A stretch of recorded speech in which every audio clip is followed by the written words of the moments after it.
정도의 차이는 있을 수 있겠지만 모든 사람에게는 나이나 직업, 어떤 타고난 성격과는 관계없이 외로움을 느끼게 되는 시기가 찾아옵니다. 짧게는 몇 분, 몇 시간에서 길게는 몇 달까지 이어지곤 하는데요. 그래서 에드워드 포드라는 한 심리학자는 외로움에 대해서 인간의 고통의 가장 보편적인 원인이다 라고 말했습니다. 심리학적인 관점에서는 인간은 원래 타인과의 교감이나 어떠한 교류를 해야 되기 때문에 그 교감이, 그 소통이 끊겼을 때 외로움을 느끼게 된다고 합니다. 즉, 카카오톡 친구창에 친구들이 수백 명, 수천 명이 있어도 외로움을 느낄 수 있고, 또 성도들이 정말 수백 명, 수천 명이 있는 아주 화려한 교회에서도 외로움을 느낄 수 있다는 겁니다. 그런데 잠시 한 가지 우리가 짚고 넘어가야 될 건 바로 외로움과 고독의 차이입니다. 외로움과 고독의 차이. 고독은요, 왠지 생각하면 좀 부정적인 느낌이 드는 단어이잖아요.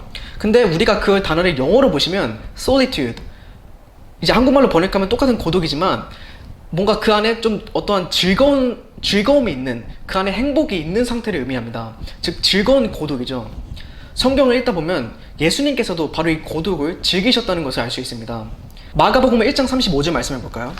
새벽에 아직 날이 밝기 훨씬 전에 그분께서 일어나 나가서 외진 곳으로 떠나 거기서 기도하시더라. 이제 예수님께서 사역을 하시다가 어느 날에 새벽에, 그것도 혼자서 이 외진 곳으로 떠나시는 장면을 볼 수가 있습니다. 그런데 여기서 외진 곳, 이걸 영어로 보시면 solitary place, 즉 어떤 혼자 있을 수 있는 공간, 혼자 즐길 수 있는 공간을 의미합니다.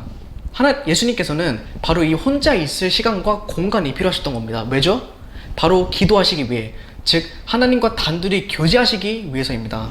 그분과 함께 고독해질 수 있는 시간이 굉장히 중요합니다. 한편 반대로 외로움은요, 우리를 하나님께 더 나아가게 하는 게 아니라 오히려 우리를 하나님으로부터 멀어지게 만듭니다. 하나님이 아니라 타인의 사랑, 어떤 타인과의 관계, 타인의 인정, 이런 것들에서 자꾸만 이 만족을 얻으려 합니다. 그렇기 때문에 어쩌면 외로움은 우리를 하나님께 나아가게 할 수 있는 그런 계기를 마련해 줄 수도 있지만, 우리가 이걸 잘 제어하지 못한다면요, 오히려 마치 그 사마리아 여인처럼 자꾸만 세상에 있는 것들을 쫓고 그것들에 심취해서 살아가게 만듭니다. 외로움을 느끼게 되는 경우들은 참 많습니다. 먼저 가장 대표적으로 우리가 독신의 상태에 있을 때 외로움을 느끼게 됩니다. 물론 그렇다고 해서 결혼을 하면 외로움이 사라진다? 그건 아닙니다. 우리는 절대 사람에 의해서 이 외로움을 해결할 수는 없습니다. 다만 미국에 이런 말이 있죠. Marry your best friend. 너의 가장 친한 친구와 결혼해라. 정말 나의 속마음을 진실되게 털어놓을 수 있는 관계, 서로의 마음을 깊이 이해하고 또 서로를 이해해 줄 수 있는 그런 관계, 그런 관계에 있는 사람이 나의 배우자일 때 오히려 서로의 외로움을 통해서 하나님께 나아갈 수 있는 시간이 될 수 있습니다. 또 다른 경우는 타인과의 관계가 끊길 때입니다. 내가 사랑하는 사람이 세상을 떠나거나 혹은 물리적으로 멀어지게 되었을 때 우리는 왠지 모르게, 하지만 자연스럽게 외로움을 느끼게 됩니다. 그 외에도 내가 리더의 위치에 있을 때, 아니면 내가 나이가 들 때, 내가 혼자 살 때, 무슨 때 너무나 많은 때들이 있죠. 근데 그 모든 경우들 중에서도 가장 근본적인 경우, 즉 우리가 외로움을 느끼게 되는 가장 궁극적인 이유는 바로 우리와 하나님의 관계가 불완전할 때입니다. 우리와 하나님의 관계가 불완전할 때, 외로움이 스며들어올 때 그 외로움을 어떻게 보면 잊으려고 막 미친듯이 일에만 몰두하는 사람들이 있습니다. 다른 잡념이 머릿속에 생기지 않도록 스스로를 혹사시키는 거죠. 어떤 사람들은 막 전보다 훨씬 활발하게 사람들을 만나러 다니기도 하고, 또 어떤 사람들은 내 짝이 어디 있나, 대체 내 배우자가 어디 있나 막 부지런히 주위를 둘러보기도 합니다. 하지만 우리가 외로움을 느낄 때 우리가 제일 먼저 보여야 될 반응은요, 우리가 제일 먼저 취해야 될 조치는 바로 우리와 하나님의 관계를 점검하는 겁니다. 외로움의 출처를 한번 파악해 보는 겁니다. 그런데 그 출처는 대부분 동일하죠. 바로 하나님 한 분만으로 만족하지 못하는 마음입니다. 그렇다면 외로움을 해결할 수 있는 방법은 무엇이 있을까요? 실질적으로는 믿음의 지체들과 교제를 나누는 방법이 있습니다. 교회적으로는 믿음 안에서 더욱 하나가 되고, 또 개인적으로는 성경에서 말하듯이 함께 모이는 일을 통해서 하나님께 나아갈 수 있는 그런 시간을 갖는 겁니다. 또 다른 방법은 아까 제가 말씀드렸던 이 외로움의 시간을 고독의 시간으로 활용하는 겁니다. 하나님과 단둘이 함께하는 시간을 가지는 거죠.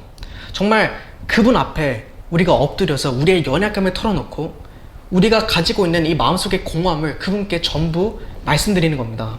한 찬송가의 가사처럼요, 우리의 마음을 우리가 그분 앞에 쏟아놓는 겁니다. 이 시간이 굉장히 고통스러운 시간이 될 수도 있지만 동시에 우리를 믿음 안에서 완전하게 만들어주는 그런 시간이 되기도 합니다. 잠시 제가 좋아하는 성경 구절을 하나 읽어드리겠습니다. 시편 23편 말씀입니다. 주는 나의 목자시니 내게 부족함이 없으리로다. 우리가 이 고백을 하기 위해서는요, 먼저 우리의 목자와 깊은 관계를 갖는 것이 필요하고, 그 깊은 관계는 바로 이러한 시간들을 통해서만 만들어질 수 있습니다. 마지막 방법은요, 저번 시간처럼 제가 여러분께 글자 수수께끼를 하나 드리겠습니다. 이번에는 allone이라는 단어입니다. alone, A-L-O-N이죠. 이거 외워두시면요, 정말 여러분이 살아가는 데 있어서 정말 큰 도움이 되실 거라 저는 확신합니다. 먼저 첫 번째는 A입니다. A. Admit the problem. 먼저 여러분의 현재 상황을, 여러분이 느끼고 있는 그 생생한 감정을 여러분이 있는 그대로 인지하는 겁니다. 인정하는 겁니다. 아, 지금 내가 무언가 목말라 하고 있는 상태구나. 내가 지금 외로움을 느끼고 있구나. 지금 나에게 마실 물이 필요하겠구나. 그거를 인지를 하는 겁니다. 그리고 그 다음에요, L이죠. Locate the problem. 그 외로움의 정확한 위치, 바꿔 말하면 그 출처를 파악해야 됩니다. 나의 외로움이 지금 나와 하나님의 어떤 불완전한 관계에서 비롯되는 건지, 아니면 지금 나의 삶에 어떠한 죄악이 나와 그분의 관계를 가로막고 있는 건 아닌지, 그 정확한 원인을 우리가 먼저 파악해야 됩니다. 세 번째는 overcome by changes. 여러분의 삶에 변화를 주어야 됩니다. 예전에 한 자매님께서 저에게 해주셨던 말씀이 있습니다. 이제 어떤 사역하시는 분이 그 자매님께 나와서 자매님, 요즘 제가 교회를 하는데 좀 지치고 너무 힘이 듭니다. 그렇게 말씀을 하셨다고 해요. 그러자 이제 그 자매님께서, 그럼 형제님은 하루에 기도를 몇 분 정도 하시냐 이렇게 여쭤봤다고 합니다. 그러자 그 형제님께서 뭐 많지는 않은데 한 5분 정도 하는 것 같다, 그렇게 대답을 하셨다고 합니다. 그래서 이제 그러면서 그 자매님께서 해주셨던 말씀이, 대체 5분의 기도로 무슨 기적을 바랐는지 모르겠다, 그렇게 저에게 말씀해 주셨습니다. 물론 기도를 하는데 어떤 정해진 시간이 있는 것도 아니고 5분의 기도가 잘못된 것도 아닙니다. 하지만 여기서 우리가 봐야 될 그 핵심은요, 하나님과 우리가 갖는 시간이, 우리가 그분께 투자하는 시간이 다른 일에 비해서 절대 적어서는 안 된다는 겁니다. 그분께서 우리의 모든 시간을 사용하셔야 된다는 겁니다. 여러분, 외로움을 느끼시나요? 그렇다면 그분의 옷자락을 붙잡고 밤새도록 그분께 한번 매달려 보시기 바랍니다. 주님, 이 문제가 저를 너무나 힘들게 합니다. 주님, 제 마음속에 채워지지 않는 공허함이 있습니다. 주님, 제발 도와주세요. 하루가 아닙니다. 이틀이 아닙니다. 3일도 아니고 4일도 아닙니다. 5일 해서 안 되면요, 한 달이 되고, 한 달이 안 되면 2달, 2달이 안 되면 3달, 3달이 안 되면 우리가 정말 최후 승리를 얻을 때까지 그렇게 우리 마음속에 있는 그런 부정적인 감정들과 그런 우리 마음의 공허함과 우리가 계속해서 싸워 나가야 되는 겁니다. 그리고 네 번째, Notice the need for Christ. 내 자신에게 필요한 건 타인의 사랑이 아니라, 타인의 관심이나 어떤 타인의 인정도 아니라 바로 예수님 그분이라는 사실을 우리가 인지해야 됩니다. 그 사실을 우리가 인정해야 됩니다. 예수님께서도 말씀하셨죠. 요한복음 4장 말씀입니다. 너무나 유명한 말씀이죠. 13절부터 읽겠습니다.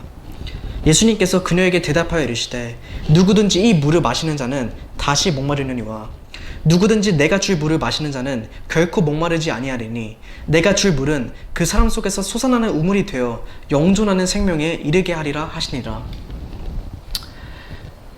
여러분, 광야를 헤맬 때요, 신기루를 쫓지 마시고 바로 예수님께서 계신 이 우물가로 달려가시기 바랍니다. 이 우물가로 가서 여러분이 진정한 만족을, 혼의 만족을 얻으시기 바랍니다. 마지막으로는 Enter into relationship with God's people. 아까 말씀드린 믿음의 지체들과 교제를 나눠야 됩니다. 서로를 격려하고요, 서로를 위해서 기도하고, 정말 서로가 그리스도 예수님 안에서 하나의 진정성 있는 관계를 계속해서 구축해 나가야 됩니다. 그런데 그 관계 주도권을 잡는 사람이요, 모임 안에서 말을 잘하는 사람이 되어서는 안 됩니다. 모임 안에서 간증할 게 많은 사람이 되어서도 안 되고, 모임 안에서 모두가 좋아하고 리더십이 있는 사람이 되어서도 안 됩니다. 그 관계는요, 바로 예수님이라는 아주 그 튼튼한 기초 위에서만 우리가 쌓아 올려 나갈 수 있습니다. 물론 어떤 때는 무너질 수 있습니다. 우린 연약하고 또 사람이기 때문에 서로에게 실망할 거고 서로에게 적의를 가질 겁니다. 그런데요, 그 기초는 언제나 튼튼하다는 사실을 우리가 명심해야 됩니다. 그리고요, 그 기초의 또 다른 이름이 바로 사랑이라는 사실을 우리가 명심해야 됩니다. 우리가 그 사랑 위로 계속해서 하나씩 관계를 쌓아 올려나간다면 우리 안에 있는 그 외로움은, 또 우리가 느끼는 어떤 삶의 공허함은 자연스럽게 충족이 될 수 있습니다. 그리고 바로 이것이 하나님께서 원하시는 교회의 모습이고, 또 이것이 하나님께서 원하시는, 하나님께서 기뻐하시는 성도들의 모습일 겁니다. 여러분, 우리는 절대 혼자가 아닙니다. 우리가 잘 알고 있는 에녹, 이 에녹이 걸었던 길은 세상 사람들이 보기에는 굉장히 외롭고 굉장히 적막하고 굉장히 안쓰러운 길이었을 겁니다. 그런데요, 비록 에녹이 걸었던 길이 어떤 화려한 레드카펫이 깔린 길은 아니었겠지만 그 어느 것보다도, 그 어떤 길보다도 가장 가치 있고 또 가장 영원한 길이었습니다. 왜죠? 바로 하나님과 동행하는 길이었기 때문입니다. 오늘 하루요, 다른 사람이 아닌 한번 하나님과 그분과 단둘이 교제하는 시간을 갖고 그분과 동행하시는 하루를 한번 보내보시길 진심으로 소원합니다. 감사합니다.